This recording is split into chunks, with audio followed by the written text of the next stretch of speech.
민주당 대선 준비 상황도 짚어보겠습니다. 더불어민주당이 지난 20대 대선보다 이번 대선에서 이 지역별 득표율을 약 5에서 10%포인트 정도 올린다는 목표를 세운 것으로 알려졌는데 아무래도 지난 대선에서 아주 근소한 차에 패배를 반복하지 않기 위한 것이 아닐까 싶습니다. 조기현 변호사님, 지금 여러 가지 미션이라고 할까요? 임무라고 할까요? 그런 걸 주고 있다라는 보도도 일부 있는데 당 차원에서 중도층을 공략하기 위해서 특별히 어떤 전략이나 미션이 부여된 게 있습니까? 그 의원들이나 당직자랄지요? 아니 특별히 중도층 공략을 위한 전략이라고 보긴 필요는 없고요. 네. 지금 일단은 이 대선에서 승리하는 게 일차적 목표고요. 승리를 하더라도 압도적으로 승리하는 것이 필요하다. 이 비상계엄 내란을 수습하는 과정에서 들어서는 비상정부이기 때문에 네. 국민의 전폭적인 지지하에 출범하는 것이 필수적입니다.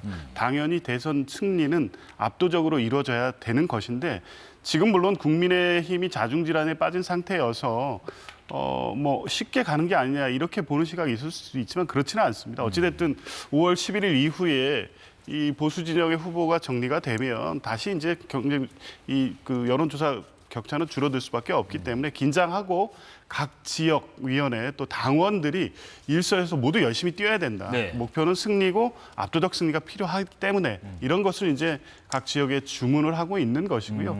중도층에 대한 공략은 이재명 후보 지금 하고 계신 행보로서 충분하다고 봅니다. 어제 경제 5단체장 이 회담 간담회 자리에서 보는 것처럼 주 52 정년 연장이라든가 주 4.5일제 같은 부분에 대해서 굉장히 합리적이고 실용적인 입장을 가지고 경제 5단체장들이 납득할 만한 어떤 이 절차에 대한 설명을 합니다. 강제적으로 하지 않고 양측을 설득해가면서 대안을 만들어 가겠다. 네. 그리고 이 부동산 정책과 관련해서는 이 문재인 정부가 실패했던 부분에 대해서는 바로 잡고 그리고 시장을 중심으로 해서 공급을 확대하는 방식. 그러니까 일반적으로 왜 실패했는지에 대한 진단에서부터 출발해서 새롭게 대안을 만들어가는 이 과정 자체가 이 민주당 또 이재명 후보에게 마음을 주지 못했던 중도층의 민심을 지금 얻어가는 과정에 있고요. 후보의 역할로서도 충분하다고 봅니다.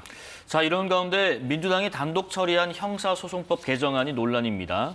민주당은 처음에 준비한 형소법 개정안에 피고인이 대통령 선거에 당선된 때에는 법원은 당선된 날부터 임기 종료 시까지 결정으로 공판 절차를 정지해야 한다는 조항을 넣었는데, 자, 민주당은 우선 이재명 후보 공직선거법 위반 파기환송심이 대선 이후로 연기되면서 한숨 돌렸지만 조희대 대법원장에 대한 공세의 고삐를 놓치지 않고 있는 상황입니다. 자, 그런데 지난 7일 법사위 처리 막판에 이 조항에 다만 피고 사건에 대해서 무죄, 면소, 형의 면제 또는 공소 기각의 재판을 할 것이 명백한 때에는 그러지 아니한다라는 내용을 추가해서 수정안을 통과시켰거든요. 최진영 변호사님, 지금 이게 이재명 후보 한 사람을 위한 법 개정이 아닌가라는 비판이 일부 나오고 있습니다. 일부가 아니고 법조계에서 다수 연애라고 네. 저는 생각합니다. 이걸 하기 위해서는 그 전에 헌법 1조부터 민주당은 바꿔야 된다고 합니다. 헌법 1조, 대한민국 주권은 국민에게 있고 모든 권력은 국민으로부터 나온다라고 했는데 이런 내용이라고 한다고 하면 대한민국 주권은 이재명에게 있고 모든 권력은 이재명으로부터 나온다라는 얘기나 다름없는 건 아니겠습니까? 대한민국 대통령, 지금 앞으로 지금 대통령 지금도 없고 되면은 누굽니까? 바로 이재명만을 위한 건 아니겠습니까? 만약에 이 내용이 이번에 대법원에서 파기환송이 안 됐다라고 하면은 이런 형사소송법 개정안을 만들었겠습니까? 대한민국의 대통령이 100명이 있습니까? 10,000명이 있습니까? 1,000,000명이 있습니까? 네. 이 부분은 기본적으로 헌법 1조에 정하는 국민 주권주의에 반하고 그 다음으로 헌법이 있는 헌법 11조 평등 원칙에 반하는 것 아니겠습니까?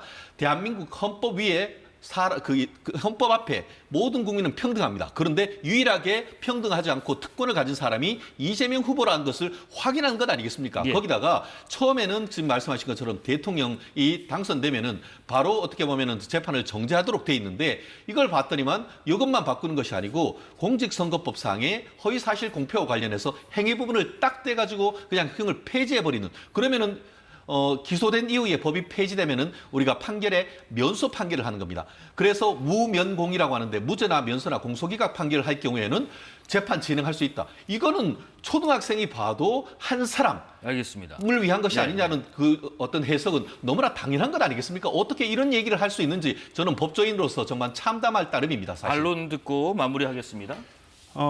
우리나라 대통령 선거가 이번으로 끝납니까? 이건 84조의 대통령의 불소추 특권을 구체화하는 확인 규정이고 이후에도 이런 상황과 같이 정치 보복에 의해서 무작위 기소를 당한 대통령 후보에 대해서 국민들의 주권자로서의 선택까지 박탈당하는 상황을 막기 위한 거고요.